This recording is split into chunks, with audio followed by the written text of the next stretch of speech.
अस्सलाम वालेकुम, मैं हूँ नादिया तनवीर और आप देख रहे हैं all about baking by Nadia Tanveer. तो जनाब, आज मैं आपको एक कस्टमाइज 3 मिल्क लोटस केक बनाना सिखा रही हूँ। बहुत आसान है। ये सब सीखने के लिए नज़रें मेरे हाथों पे रखिएगा और मुझे सुनते जाइएगा। ये जनाब है तकरीबन हमारा 2.5 पाउंड का केक है और ये मैंने दो दो स्पंजेस बेक किए थे, उन्हें सेंटर से कट किया और इस तरह से हमारे पास 4 लेयर्स आ गई और इसको हमने प्रिक कर लेना है। ठीक है। अच्छा, ये मैंने कौन सा स्पॉन्ज यूज़ किया? ये मैंने विक्टोरियन स्पॉन्ज यूज़ किया है।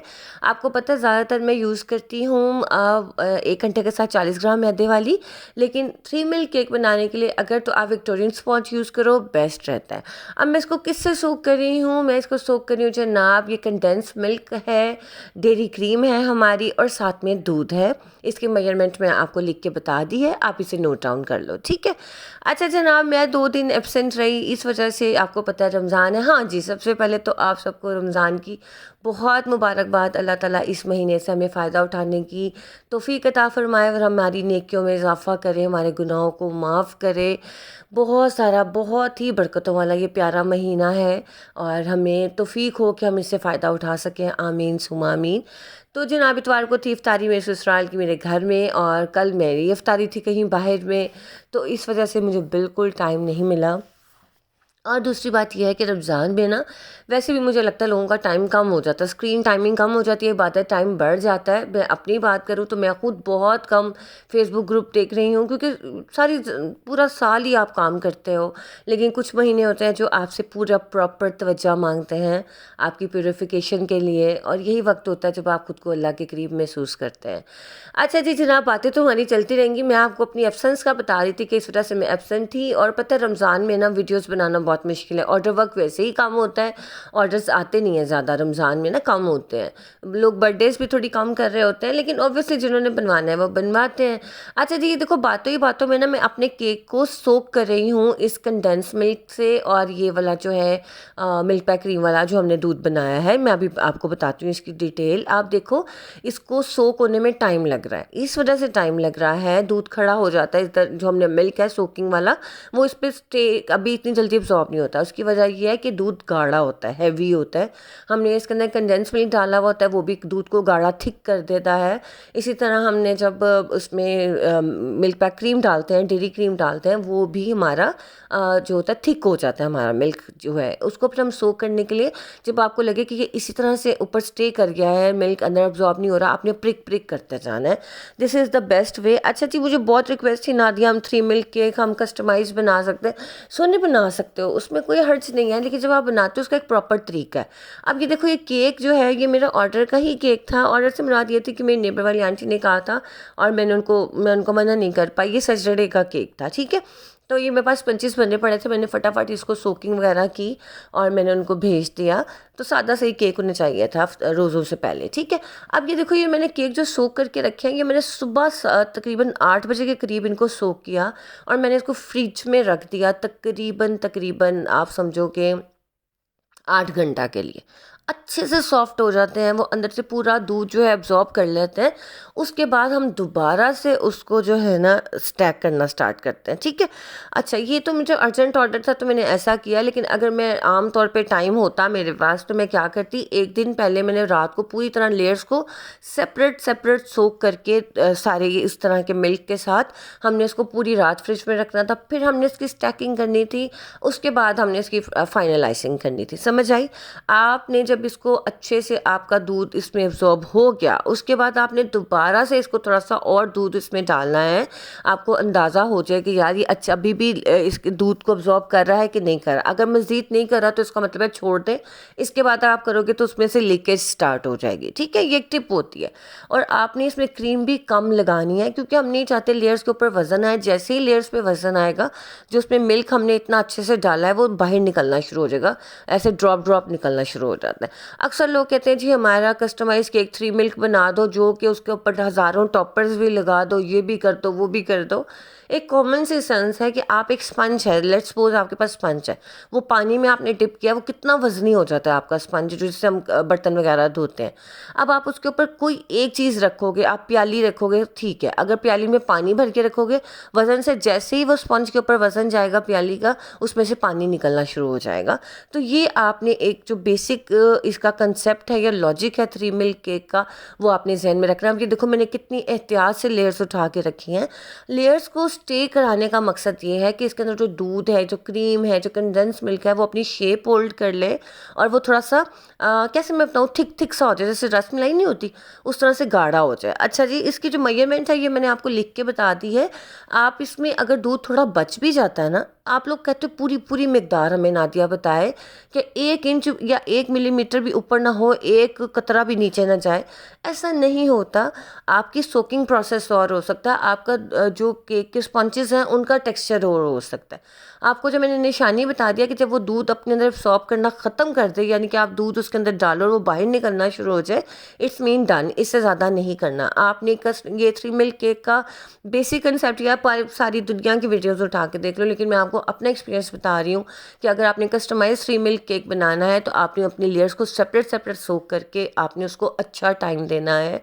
मिनिमम 6 घंटा, मैक्सिमम ओवरनाइट, बल्कि जितना टाइम दो उतना अच्छा है, आपका केक उतना मज़े का और यमी और सॉफ्ट बनेगा। क्लियर? उसके बाद जब आपने इसकी ये क्रम कोटिंग करनी है, उसको बेशक आप 1 घंटा दे दो, बड़ी जल्दी से वो सेट हो जाता है। ये हमारा लोटस है, दूध के अंदर मैंने लोटस भी डाला था और मैंने उसके अंदर क्रीम ये सब चीज़ें डाली थी। वो मेजरमेंट मैंने आपको बता दी। अच्छा, पता है क्या, रोज़े 2 दिन हमने ज़रा ठंडा मैंने मिंट मार्गरीटा पी लिया और इमली की चटनी के साथ खूब समोसे खा लिए हैं और वो मेरा गला हो गया थोड़ा सा आउट क्योंकि मैंने बेहतियाती करती नहीं हूँ। अच्छा, एनीवेज, आप ज़रा अब जल्दी से देखो कि मैं लेयर्स में किस तरह से ये कर रही हूँ। मैं ये लोटस है, लोटस कैरमल है हमारा, मैंने कैरमल सॉस के अंदर थोड़ा सा लोटस डाला और इस तरह से इसको किया। और आप ये देखो, जो मैं कर रही होती हूँ ना, काइंडली आप उसको ज़रा देखा ज़रूर करो कि मैं लेयर्स को किस तरह से लेवल करती हूँ। इससे क्या होता है, आपका कैरमल बाहर नहीं आता बिल्कुल भी। ठीक है, आप इस प्रिंसिपल के ऊपर काम करके आप अच्छे से कस्टमाइज 3 मिल्क केक किसी भी फ्लेवर का बना सकते हो। ठीक है, समझ आ गई मेरी बात की? इस चीज़ को आपने बस ध्यान में रखना होता है कि आपने जो लेयर्स हैं उनको स्टे कराना है। उसके बाद स्टैक करने के बाद कोशिश करनी है कि उसके ऊपर ज़्यादा वज़न नहीं डालना, ना ही उसके ऊपर हैवी टॉपर्स लगाने हैं। हाँ, अगर क्लाइंट बहुत ज़्यादा ज़िद करी है कि जी हमें टेडी वाला केक बना दो, हमें फलाना केक बना दो, आप उनको जो टॉपर्स है साथ रख के दे दो केक के। ठीक है। अच्छा, एक और तरीका भी होता है कस्टमाइज़ केक के साथ। आपने अगर 3 मिल्क केक बनाया है तो अक्सर लोग क्या कहते हैं, छोटी सी एक प्लास्टिक कंटेनर ले लो, डिस्पोजेबल कंटेनर ले लो, उसके अंदर ये जो मिल्क बच जाता है ना, जो लेयर्स में हमने डाला है, जिससे हमने केक को सोक किया है, वो साथ दे देते हैं क्लाइंट को कि यह आपने जब खाना हो तो आप इसको खुद से भी डाल के ऊपर से खा सकते हैं, क्योंकि कुछ लोगों को बहुत ही ज़्यादा मिल्की केक पसंद होता है। ठीक है, आप ऐसा भी कर सकते हो, लेकिन वो आप तब करोगे जब आपने लेयर्स को लेयर्स के अंदर फ्रॉस्टिंग नहीं करी। जैसे आपने पूरे केक को ही पूरे को सोक किया है, तब हमें कहीं ना कहीं डाउट रह जाता कि यार इसके अंदर कोई ड्राइनेस ना फील हो उन्हें, तो हम साथ में भी थोड़ा सा जो मिल्क है हमारा, ये जो सोकिंग मिल्क है 3 मिल्क वाला, हम ये उठा के कंटेनर में साथ दे देते हैं कि आप स्लाइसेस काटो, साथ ऊपर पोर करके दे दो। वो भी एक बहुत बेस्ट तरीका है। जैसे मेरे घर कोई गेस्ट आते हैं, मैं 3 मिल्क केक बनाती हूँ, मैं साथ में इस तरह का मिल्क ज़रूर रखती हूँ बॉटल में, छोटी वाली, कि वो जब काटें तो अपने स्लाइस के ऊपर पोर करके मैं उन्हें देती हूँ, ताकि वो और ज़्यादा अच्छा और रिच फ्लेवर आए। अगर आपने घर में रफ्तार के लिए ये सब बनाना है, तब तो आप आराम से इस तरह से ग्लास में दूध साथ रख सकते हो या केटल में रख लो कि भाई आप उसको पोर कर करके सर्व करो। ठीक है, अगर आप किसी क्लाइंट को भेज रहे हो तो आप उसे प्लास्टिक कंटेनर में डाल के भेजोगे। ये इतनी बेहतरीन टिप्स हैं, यकीन माने कि 3 मिल्क केक की ना आपकी वाह वाह हो जाएगी। इतना मज़े का बनता है और ये इतना अच्छा चिल और ठंडा बनता है ना, ये आपकी सोच है। तो ये देखिए जनाब, ये मेरा हो गया जी क्रम कोटिंग। इसको मैंने आप समझो कि मैंने इसको रखा था तकरीबन 1 डेढ़ घंटा के लिए रखा था, क्योंकि केक जाना था मेरा 8 9 बजे के करीब, तो मैंने फिर जो है इसको 6 बजे ये करके रख दिया था। आपको पता, मैं हमेशा कहती हूँ ग्राम कोटिंग करके आपने ज़्यादा टाइम रखना होता है, लेकिन ये अर्जेंट ऑर्डर था, इस वजह से मुझे ऐसे करना पड़ा। लेकिन अगर आपका रेगुलर इस तरह का काम है, जैसे आपने आम रूटीन में केक बनाया है, तब आपने इसको उतना ही टाइम देना जितना मैं कहती हूँ। लेयर्स को आपने ज़्यादा टाइम दे देना है। उसके बाद आपने जब इसको क्रम कोट करके रखना है तब आप 2 से 3 घंटा भी दे दोगे तो बेस्ट है, क्योंकि हमने इसके ऊपर मज़ीद तो कुछ करना है नहीं। ठीक है, ये क्रीम मैंने फ्रॉस्टी क्रीम ही यूज़ की है। बाकी आप ये सब चीज़ें देखो किस तरह से मैं काम कर रही हूँ, और ये आपके सामने ही सब कुछ होता है। और मेरी कोशिश होती है कि मैं जो वीडियो बनाती हूँ ना गाइस, वो मेरी कोशिश होती है कि मैं अपना पूरा एक्सपीरियंस आप लोगों को दे दूं। और मैं इसलिए आजकल वीडियो बनाने में थोड़ा सा डिले कर रही हूँ, क्योंकि मेरी वीडियो इस तरह नहीं होती ऐसे उठे ऐसे बनाई और ऐसे डाल दी। मेरी कोशिश होती है कि कोई भी पॉइंट बताने से रह ना जाए। आप लोगों के जहन में कोई क्वेश्चन आया हो, या एज ए बिगनर जो मेरे जहन में क्वेश्चन आता था वो कहीं आपके जहन में आया और आपको क्वेश्चन का आंसर ना मिले तो बंदा थोड़ा सा उदास सा हो जाता है कि यार ये क्या। तो मैं बहुत ही एक रिसर्च करके और बहुत ही मोहब्बत के साथ वीडियोस बनाती हूँ। अच्छा, अब मैं कल परसों का वादा नहीं कर सकती, मेरा फ्राइडे का केक है। मैं कोशिश करूँगी कि उसका आप लोगों को दिखाऊंगी, छोटी छोटी वीडियोस डाल दूं, क्योंकि रमज़ान में टाइमिंग बहुत ज़्यादा आपको पता है टफ़ हो जाती है। अब तो माशाल्लाह रोज़ा भी इतना छोटा है, इतनी जल्दी मगरिब की अज़ान हो जाती है, अभी भूख भी नहीं लगती। और जनाब आगे तो आने वाले रोज़े सारे ही ठंडे होंगे।